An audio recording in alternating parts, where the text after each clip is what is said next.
পৃথিবীর যত কোম্পানির মালিক তারা কিন্তু ব্যাক বেঞ্চার্স। অর্থনীতিকে যারা ধরে রেখেছে ওয়ার্ল্ড ওয়াইড তারা ব্যাক বেঞ্চার্স। ভালো স্টুডেন্টরা সব এই ব্যাক বেঞ্চারদের কোম্পানিতে চাকরি করে। ফার্স্ট সার স্টুডেন্ট যারা, এ ক্যাটাগরির স্টুডেন্ট যারা, তারা সি ক্যাটাগরির স্টুডেন্টদের কোম্পানি বা ফার্মে কাজ করে।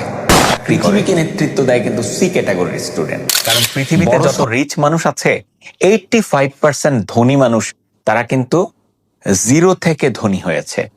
আর মাত্র 15% মানুষ যারা উত্তরাধিকার সূত্রে পেয়েছে।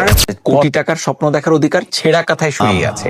পার্টিক্সের একটা পণ্য, এরা একটা প্রোডাক্ট মাম পানি, এই পানি বিক্রি করে যে কয় টাকা রোজগার করে পার ডে, তা অনেকের মধ্যবিত্তের স্থাবর সব সম্পত্তি বেচলেও ওই পরিমাণ অর্থ হবে না। হারাম উপায়ে বরং বেশি রোজগার করা যায় না, হালাল উপায়ে বেশি রোজগার করা যায়। ওই যে আমি আসেন একটা কমেন্ট পড়ি, ব্যবসা করা আর জুয়া খেলা একই জিনিস। জিতলে বা লাভ করলে তুমি অনেক টাকা পাবা, আর হারলে তুমি সর্বশান্ত। এবং আরো লিখেছে, আমি ব্যবসা করতে গিয়েছিলাম, অনেক টাকা ইনভেস্ট করে, অনেক পরিশ্রম করে আজ আমি দেউলিয়া হয়ে সাথে আবার মানসিক যন্ত্রণা নিয়ে বসে আছি। এখন আমার অনেক বন্ধু যারা ছোটখাটো শ্রমিকের চাকরি করে তারা আজ আমার থেকে ভালো আছে।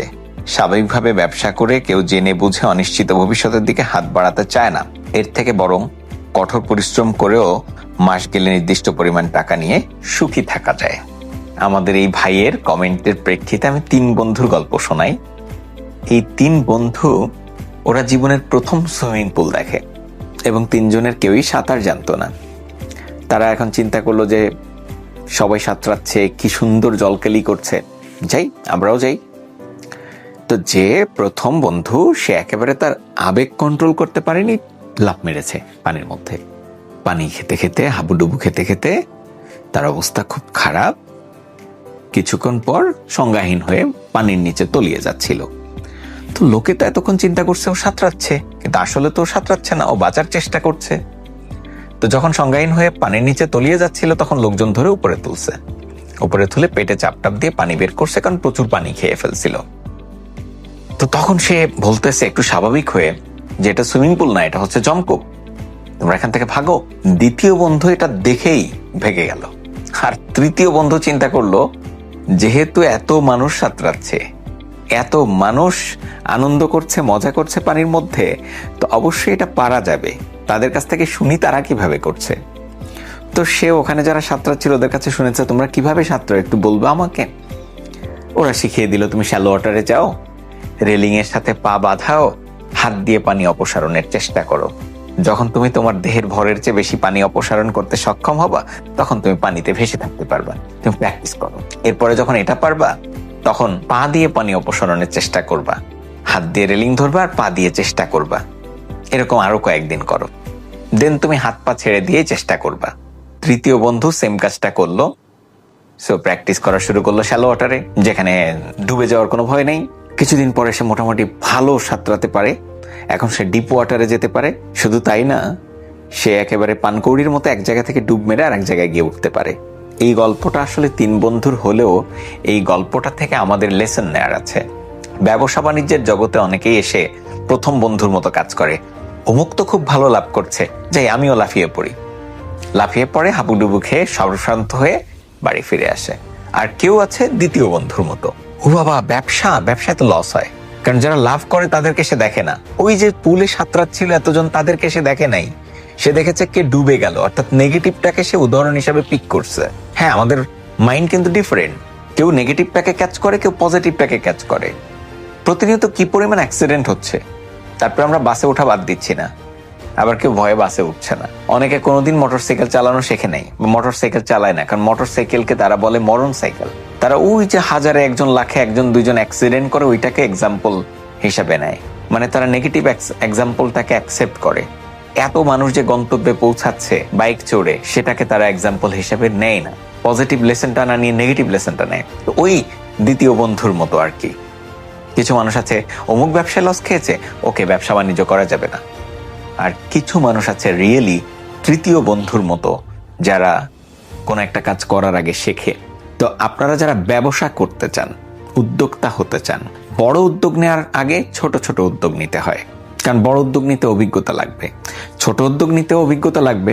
আপনি ব্যবসা করতে চান, তো কোন জিনিসের ব্যবসা করতে চান, কোন প্রোডাক্ট বা সার্ভিস নিয়ে কাজ করতে চান, এই প্রোডাক্ট বা সার্ভিস নিয়ে কারা কাজ করছে তাদেরকে আগে অবজার্ভ করেন, তাদেরকে অ্যানালাইসিস করেন। পারলে আপনি তাদের সাথে গিয়ে বিনা পারিশ্রমিকে খাটেন বা তাদের সাথে থাকেন, দেখেন, বোঝেন, অভিজ্ঞতা নেন, অন্তত 2 বছর অভিজ্ঞতা নেন। কথা কথা ওষুধের দোকান দিতে চান, তাহলে ওষুধের দোকানে আগে 2 বছর কাজ করেন। কাপড়ের দোকান দিতে চান, তো কাপড়ের দোকানে আগে 2 বছর কাজ করেন অভিজ্ঞতার জন্য। টাকা পান বা না পান, অভিজ্ঞতাটা হাসিল করেন। আপনি একটা কোম্পানি ওপেন করতে চান, তাহলে আপনি আগে একটা কোম্পানিতে চাকরি করেন বা ওই কোম্পানিকে অবজার্ভ করেন, অ্যানালাইসিস করেন, তারপরে আপনি সেই উদ্যোগটা নেন। ব্যবসায় নামলেই কি ব্যবসা সাকসেস হয়ে যাবে? নিশ্চয়ই না। যারা করছে তাদেরটা দেখেন, অভিজ্ঞতা অর্জন করেন। গাড়ির ব্যবসা করছে, অনেকে গাড়ির ব্যবসা করে লস খেয়েছে, অথচ গাড়ির ব্যবসা করেও অনেকে কিন্তু ওই একটা গাড়ি দিয়ে শুরু করে এখন শত শত গাড়ি চলছে তাদের। ব্যবসা করলে লস খেতে হবে এমনটা না। ব্যবসা করেই আপনি হাজার হাজার কোটি টাকার মালিক হবেন। পৃথিবীতে আজকে যতজন ধনী আছে সবাইকে অ্যানালাইসিস করেন, সবাই রিচ হয়েছে ব্যবসার মাধ্যমে। চাকরি বাকরি করে রিচ হইতে পারে না। হ্যাঁ, টাকা পয়সা ইনকাম করতে পারে, যেমন ধরেন সেলিব্রিটি হয়ে কিছু মানুষ ধনী হয়, অভিনেতা বা খেলোয়াড় হয়ে, কিন্তু ম্যাক্সিমাম ধনী সে ব্যবসার মাধ্যমে। তো ব্যবসার মধ্যে পয়সা, ব্যবসার মধ্যেই তো 90% রিজিক। ব্যবসায় স্রোতের মতো টাকা আসে, স্রোতের মতো টাকা আসে। জাস্ট থিংক ইট, বাংলাদেশে ভালো চলে চকলেট, আলপেনলিভ, পালস, চকলেট কোম্পানিগুলা এই চকলেট সেল করে একদিনে বা এক সপ্তাহে যা প্রফিট করে, অনেক মধ্যবিত্ত ভালো মানের চাকরিজীবী সারা জীবন চাকরি করে তার স্থাবর অস্থাবর সম্পত্তিও এতটা হবে না।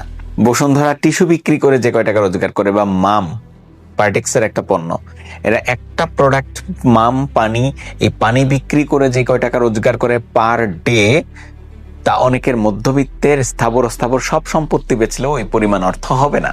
মানে ব্যবসায় পয়সা আছে। তো এরকম তো একটা পণ্য না, একটা গ্রুপ অফ কোম্পানির হিউজ পণ্য, 2000-2500 আইটেমের পণ্য তারা বিক্রি করে। জাস্ট প্রাণা রেফেলের কি পরিমাণ পণ্য, আকিজের কি পরিমাণ পণ্য। তো ব্যবসা থেকেই তো আসলে হাজার হাজার কোটি টাকা আসতে পারে। এর আসলে কিছু মিথ এস্টাবলিশড করে দিয়েছে আমাদের সোসাইটিতে, যে হালাল উপায়ে বেশি রিচ হওয়া যায় না, বেশি টাকা রোজগার করা যায় না। ভুল। হারাম উপায়ে বরং বেশি রোজগার করা যায় না, হালাল উপায়ে বেশি রোজগার করা যায়। যারা একটা লাক্সারিয়াস লাইফ চান, প্রচুর উপার্জন করতে চান, স্রোতের মতো টাকা আসুক এটা চান, রিচ হইতে চান, ব্যবসা করতে হবে। মানুষকে হেল্প করতে চান, ব্যবসা। অর্থের মালিক হলে আপনি তখন সহজেই মানুষকে হেল্প করতে পারবেন, মানুষের পাশে দাঁড়াতে পারবেন। মানে আমাদের সোসাইটিতে কিছু মিথ আছে না, ওই যে বামন হয়ে চাঁদ ছোঁয়ার চেষ্টা করো না, এই টাইপের কিছু কথাবার্তা। ছেঁড়া কাঁথায় শুয়ে কোটি টাকার স্বপ্ন দেখো না। আপনার কোটি টাকার স্বপ্ন দেখার অধিকার ছেঁড়া কাঁথায় শুয়ে আছে। আপনি ছেঁড়া কাঁথায় শুয়ে কোটি টাকার স্বপ্ন দেখেন। কারণ পৃথিবীতে যত রিচ মানুষ আছে, 85% ধনী মানুষ, তারা কিন্তু 0 থেকে ধনী হয়েছে। আর মাত্র 15% মানুষ যারা উত্তরাধিকার সূত্রে পেয়েছে। 85% মানুষ যারা 0 থেকে 100-তে পৌঁছেছে। লার্ন, গ্যাদার এক্সপিরিয়েন্স, মার্কেটিংটা শেখেন, অবশ্যই আপনি পারবেন। আপনার দ্বারাই ভালো কিছু সম্ভব। স্বপ্ন দেখতে হবে, বড় স্বপ্ন। এখন আমাদের সোসাইটিতে তো স্বপ্নই দেখে একটা চাকরি করতে হবে। তা আমরা কিভাবে রিচ হব?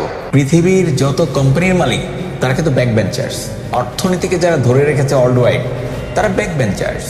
ভালো স্টুডেন্টরা সব এই ব্যাক বেঞ্চারদের কোম্পানিতে চাকরি করে। ফার্স্ট সার স্টুডেন্ট যারা, এ ক্যাটাগরির স্টুডেন্ট যারা, তারা সি ক্যাটাগরির স্টুডেন্টদের কোম্পানি বা ফার্মে কাজ করে, চাকরি করে। হ্যাঁ, কেউ হয়তো 30 লাখ বেতন পায়, কেউ 50 লাখও বেতন পায়, কিন্তু ওই সি ক্যাটাগরির মানুষের কোম্পানিতে তারা চাকরি করে। বি ক্যাটাগরির স্টুডেন্টরা গভর্নমেন্টের জন্য কাজ করে। আর পৃথিবীকে নেতৃত্ব দেয় কিন্তু সি ক্যাটাগরির স্টুডেন্ট। বড় স্বপ্ন, বড় চিন্তা, এটাই আপনাকে বড় বানাবে। স্বপ্ন দেখলে তা বাস্তব হয়। স্বপ্ন দেখাটা আগে শিখতে হবে। আমরা স্বপ্ন দেখতেই তো ভয় পাই। ওই যে আমাদের তৈরি করা হয়, পড়াশোনা শেষ করো, সার্টিফিকেট কালেক্ট করো, একটা জব করো। আমরা চাকর হওয়ার মানসিকতা নিয়ে বড় হই। চাকর হব, আমাদের এক্সপেকটেশনই থাকে চাকর হব। একটা ভালো চাকর কিভাবে হওয়া যায়, আমাদের শয়নে স্বপনে মননে সারাক্ষণ একটা চাকর হব। এই চাকর হওয়ার জন্য সারা জীবনটাই আমরা পার করে দিই। মালিক হওয়ার স্বপ্ন তো খুব কম মা বাবা দেখায়, খুব কম শিক্ষকই মালিক হওয়ার স্বপ্ন দেখায়। এই কারণে তো আমরা চাকরের মানসিকতা তৈরি করে ফেলি ভিতরে। মানে ভিতর থেকেই আমি চাকর, তাহলে মালিক হব কি করে বা চিন্তা করব কি করে? আপনার মতো একজন মানুষই হাজার হাজার কোটি টাকা রোজগার করছে, আর আপনি 50,000 টাকা ইনকাম করার স্বপ্ন দেখছেন, 1 লাখ টাকা আয় করার স্বপ্ন দেখছেন চাকরির মাধ্যমে। অথচ আপনার মতোই মানুষ, এই পৃথিবীরই মানুষ, একইভাবে জন্ম নেওয়া মানুষ, হাত পা চোখ কান নাক মুকালা মানুষ, আপনার মতোই সেম, কিন্তু সে 1,000 কোটি টাকা রোজগার করছে। খেল কিন্তু চিন্তায়। দেখতে কেমন এটা মূল না, চিন্তা, থট ফ্যাক্টরিতে কি ধরনের থট জেনারেট করি আমরা। তো বড় চিন্তা যারা আছে, বড় স্বপ্ন যারা আছে, সে জীবনে বড় হবেই। স্বপ্ন থাকলে বাস্তব হবে। স্বপ্ন দেখেন, স্বপ্নের প্রতি স্ট্যাবল থাকেন, প্যাশনেট হন, পরিশ্রমী হন, নিজেকে তৈরি করেন। ওই স্বপ্ন বাস্তবায়ন করার জন্য নিজেকে তৈরি করা। আপনি এসএসসি পরীক্ষা দিয়ে বের হয়েছেন, আপনি স্বপ্ন দেখছেন আমি ইউনিভার্সিটির ভিসি হবো, তো এক্ষুনি তো সম্ভব না। আপনাকে আগে স্টাডি করে ওই লেভেলে তো যেতে হবে। অর্থাৎ যা আমরা পেতে চাই তার জন্য নিজেকে যোগ্য করে তোলা। যা পেতে চাই তার জন্য যদি যোগ্য না করি, তাহলে কখনোই আমরা সেই জায়গাটা যেতে পারবো না, সেটা পাবো না। আপনি স্বপ্ন দেখছেন যে আমার একটা মার্সিডিজ গাড়ি হলে খুব ভালো হয়, আপনার ড্রিম এইটা। আপনি মার্সিডিজের জন্য নিজেকে রেডি করেননি, আপনাকে কথার কথা একটা মার্সিডিজ গাড়ি দিয়ে দেওয়া হলো যে এই নাও তোমার গাড়ির চাবি, বা কোনো একজন মানুষ আপনাকে গিফট করে দিল।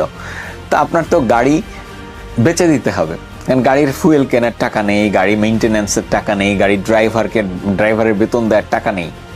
তাহলে আপনার এই স্বপ্ন যদি এমন বাস্তবায়ন হয়েও যায়, দেখবেন আপনি আবার যাতাই হয়ে গেছেন। এই কারণে তো পৃথিবীতে ইতিহাস বলছে বহু এরকম মানুষ আছে যারা লটারি জিতছে, লটারি জিতে কোটি কোটি টাকা পেয়েছে, ঠিক 4-5 বছর পরে আবার সেই ফকির হয়ে গেছে। কারণ কি? সে ওইটা ডিজার্ভ করে না, ওইটার জন্য নিজেকে প্রস্তুত করে নাই।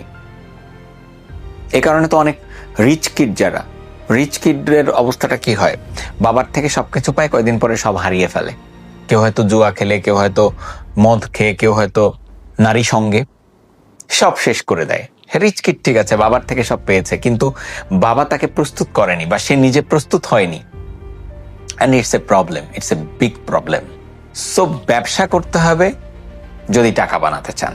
Thank you so much. ভিডিওটা যদি শেয়ার করেন, আপনার এই শেয়ারের মাধ্যমে আরেকজন মানুষ জানবে, তারও নলেজ গেইন হবে, এবং এটা একটা positive work. Thank you so much. আল্লাহ হাফেজ।